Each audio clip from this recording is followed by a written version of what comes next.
Krishna everyone. ನೀವು makeup artist ಆಗಬೇಕು, ಆದರೆ ಯಾವ ಥರ ಮೇಕಪ್ ಅಕಾಡೆಮಿನ ಸೆಲೆಕ್ಟ್ ಮಾಡಬೇಕು ಅಂತ ನೀವು ಯೋಚನೆ ಮಾಡ್ತಿದ್ದೀರಾ. ಹಾಗಾದರೆ ಈ ರೀಲ್ ನಿಮಗೋಸ್ಕರ. ಫಸ್ಟ್ ಥಿಂಗ್, ಅಕಾಡೆಮಿ ಫಾಲೋವರ್ಸ್ ಬೇಡ, ಮೆಂಟರ್ ಎಕ್ಸ್ಪೀರಿಯನ್ಸ್ ಮುಖ್ಯ. ಅವ್ರ ವರ್ಕ್ ಏನು, ಎಷ್ಟು ವರ್ಷದಿಂದ ಇಂಡಸ್ಟ್ರಿಯಲ್ಲಿ ಇದ್ದಾರೆ ಅನ್ನೋದನ್ನ ನೋಡಿ. ಸೆಕೆಂಡ್ಲಿ, ಅವ್ರು ಯೂಸ್ ಮಾಡೋವಂಥ ಪ್ರಾಡಕ್ಟ್ಸ್ ಒರಿಜಿನಲ್ಲ, ಬ್ರ್ಯಾಂಡೆಡ್ ಆದರೆ ಯಾವ ಬ್ರ್ಯಾಂಡ್ಸ್ ಯೂಸ್ ಮಾಡ್ತಿದ್ದಾರೆ ಇದ್ರ ಬಗ್ಗೆ ನಿಮಗೆ ಮಾಹಿತಿ ಇರಬೇಕು. ಯಾಕೆ ಅಂದರೆ ಡ್ಯೂಪ್ಲಿಕೇಟ್ ಯೂಸ್ ಮಾಡೋ ಅಕಾಡೆಮೀಸಲ್ಲಿ ನಿಮಗೆ ನಾಲೆಜ್ ಸಿಗೋದಿಲ್ಲ. ಫೋರ್ತ್, ಡೆಮೋ ನೋಡಿ ಒಳ್ಳೆ ಮೇಕಪ್ ಆರ್ಟಿಸ್ಟ್ ಆಗೋದಕ್ಕೆ ಸಾಧ್ಯ ಇಲ್ಲ. ಹ್ಯಾಂಡ್ಸ್ ಆನ್ ಪ್ರಾಕ್ಟೀಸ್ ಕೊಡುವಂಥ ಮೇಕಪ್ ಅಕಾಡೆಮಿನ ಚೂಸ್ ಮಾಡಿ. ಥರ್ಡ್, ಪ್ರಾಪರ್ ಸಿಲೆಬಸ್ ಕೊಡ್ತಾರಾ?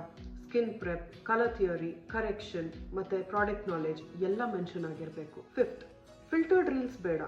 ಸ್ಟೂಡೆಂಟ್ಸ್ನ ಬಿಫೋರ್ ಆ್ಯಂಡ್ ಆಫ್ಟರ್ ರಿಸಲ್ಟ್ಸ್ ನೋಡಿ, ಅದೇ ಅಕಾಡೆಮಿಯ ರಿಯಲ್ ಕ್ವಾಲಿಟಿ ತೋರಿಸುತ್ತೆ. Sixth, international certificate, celebrity certificate ಅಂತ ಹೇಳಿದ್ರು ಕೂಡ ಸ್ಕಿಲ್ಸ್ ಇಲ್ಲ ಅಂದರೆ ಯೂಸ್ ಇಲ್ಲ. ಸರ್ಟಿಫಿಕೇಟ್ಸ್ ಅಲ್ಲ, ಅವ್ರು ಕೊಡೋ ನಾಲೆಜ್ ಮುಖ್ಯ. ಸೆವೆಂತ್, ಒಂದ್ಸಲ ಅಕಾಡೆಮಿ ವಿಸಿಟ್ ಮಾಡಿ. ಹೈಜೀನ್, ಪ್ರಾಡಕ್ಟ್, ಲೈಟಿಂಗ್, ಸೆಟಪ್ ಇದೆಲ್ಲ ಚೆಕ್ ಮಾಡ್ಕೊಳ್ಳಿ. ಏಯ್ತ್, ಓಲ್ಡ್ ಸ್ಟೂಡೆಂಟ್ಸ್ಗೆ DM ಮಾಡಿ ಟ್ರೂ ಫೀಡ್ಬ್ಯಾಕ್ ತಿಳ್ಕೊಳ್ಳಿ, ಅವರು ನಿಮಗೆ ನಿಜ ಹೇಳ್ತಾರೆ. Ninth, portfolio, kit guidance, freelancing support ಇದೆಯಾ ಅಂತ ಕನ್ಫರ್ಮ್ ಮಾಡ್ಕೊಳ್ಳಿ. 10th, ರೀಲ್ ಡ್ರಾಮಾ ಮಾಡೋವಂಥ ಅಕಾಡೆಮೀಸ್ನ ಅವಾಯ್ಡ್ ಮಾಡಿ. ಸೈಲೆಂಟ್, ಸೀರಿಯಸ್ ಟೀಚಿಂಗ್ ಕೊಡೋವಂಥ ಅಕಾಡೆಮೀಸ್ನ ಸೆಲೆಕ್ಟ್ ಮಾಡಿ. ಹೋಪ್ ಇದು ನಿಮಗೆ ಹೆಲ್ಪ್ ಆಗುತ್ತೆ ಅನ್ಕೋತೀನಿ. ರೈಟ್ ಅಕಾಡೆಮಿನ ಚೂಸ್ ಮಾಡಿ, ಕರೆಕ್ಟ್ ನಾಲೆಜ್ನ ಗೇನ್ ಮಾಡಿ, ಕಾನ್ಫಿಡೆಂಟ್ ಮೇಕಪ್ ಆರ್ಟಿಸ್ಟ್ ಆಗಿ.